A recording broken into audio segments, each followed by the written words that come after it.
Hello, fellow whiskey and distilling nerds. Today I'm in Savannah, Georgia, and at my sister's house, there's these trees loaded with all this fruit. Check this out. So these are persimmons, and hold on, there's so many of them, you gotta see them. So I've obviously heard of persimmons before, but I have never seen them growing, and I've never tasted one. I have looked these up, and apparently they are delicious, and you gotta get them before the deer get to them. But they don't really truly ripen up until it starts to get cold. They start to get a frost, and then they start to turn that bright orange color, which means that they are good to eat. Right now they are on the cusp of being good to eat. Some of them are already there, as you can see the difference in coloration here. But I get excited every time I see a new ingredient that I've never learned about before, so I just had to show you guys these. How cool is that? As you can see, this one's kind of ripe. Give it a day or two and it should be good to go. There are some that are a lot darker orange.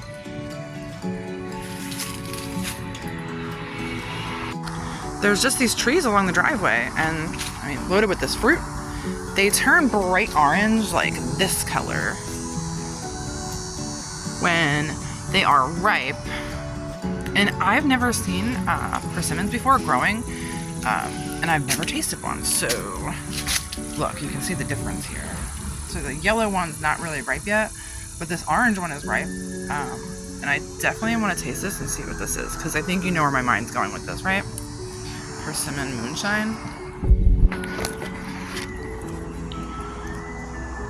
So apparently the skin is kind of waxy, and I guess we don't want to eat the skin, but let's see what the inside of this tastes like. Oh dang.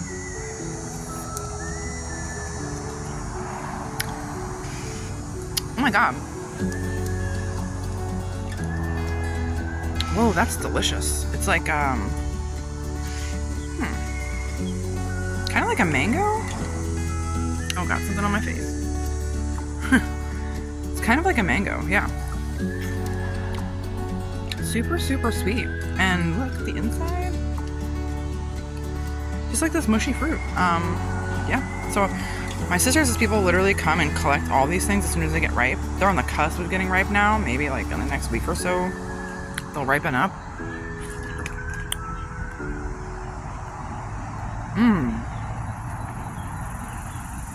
Kind of like an apricot.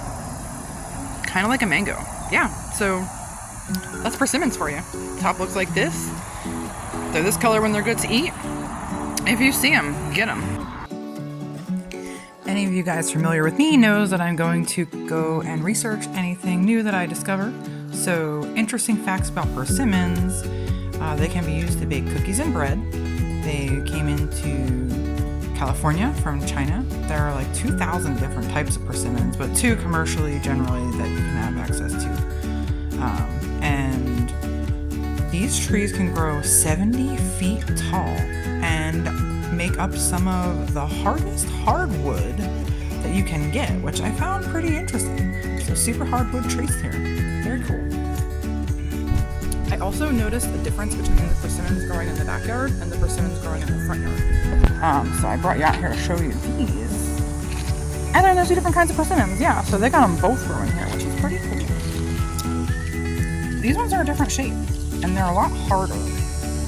So these ones, I will look up the type of persimmon that this is. I think it's called a Fuju, F-U-J-U, F-U-Y-U. I don't know, I saw it spelled 2 different ways.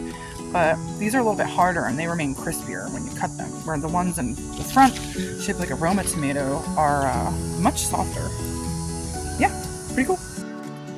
Okay, so just to give you guys a better visualization here, these are the Fuyu persimmons. It's what they look like if you cut them in half. They kind of seem like a tomato. And they're the harder, crispier ones, shaped more like a round steak tomato, I guess. Apparently these don't get quite as sour or tart, unripe, as their counterparts, which you're looking at now, the ones shaped like a Roma tomato or the Hachia persimmons, which get super, super soft, turn to mush on the inside, and you cannot eat these things if they are not ripe. I mean, you can, but you're going to regret it. It will dry up your mouth, it'll make you pucker up, and I've heard stories that you will never forget what this tastes like if you eat one not ripe. I mean, ripe, the most delicious thing I've probably ever tasted. Not ripe will scar you for life. But here is a visualization of that to compare it to.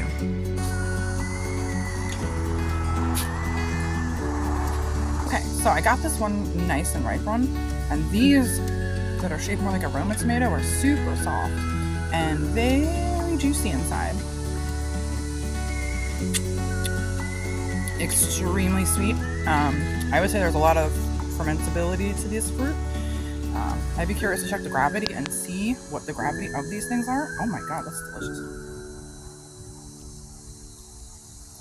It's also super, super soft, like softer than the inside of an orange or a peach or anything. Like when they're ripe, they're literally just like mashable. It's like mush on the inside of these things. I can almost drink the inside of it right out of the skin. And I would say it kind of reminds me like peach and mango, which I find carries over really well in distillation. So I would say the flavor of these things would probably carry over pretty dang good.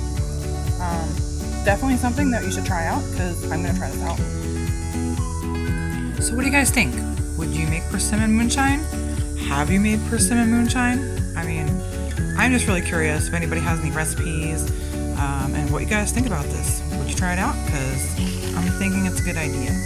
Also, do you have any recipes for persimmon jelly or cookies or cake? Because these are just really delicious, and I'm sure there's lots of cool things we can make out of them. Anything anybody knows, please feel free to share it in the comment section, because I want to learn all that I can about persimmons.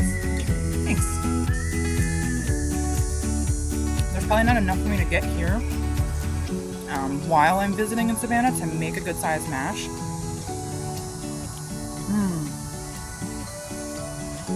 But definitely something that I'm going to try to maybe pick up some of these when I'm back home and do a little video about that. Yeah, I just wanted to share this with you because, I mean, the fruit is really interesting. It's not something that you see every day, at least not that I see every day when I'm up in the mountains, but super cool. Yeah, thanks for sharing this with me, guys. I hope you like persimmons if you ever try them, and I hope you have a nice day. Be good. To see if a persimmon is ripe, you want to grab it and kind of squish it with your hand. And if it feels like it's going to burst, then that means it's good to eat. And this is super interesting, the persimmon folklore. If you get the seed and you split it in half, you look at that little shape inside, if it looks like a knife or a spoon, it's supposed to tell you like if we're going to have a mild winter or a harsh winter. Love it. Okay guys, that's going to be it for this one. Thanks for watching, and as always, be good. See you on the next one.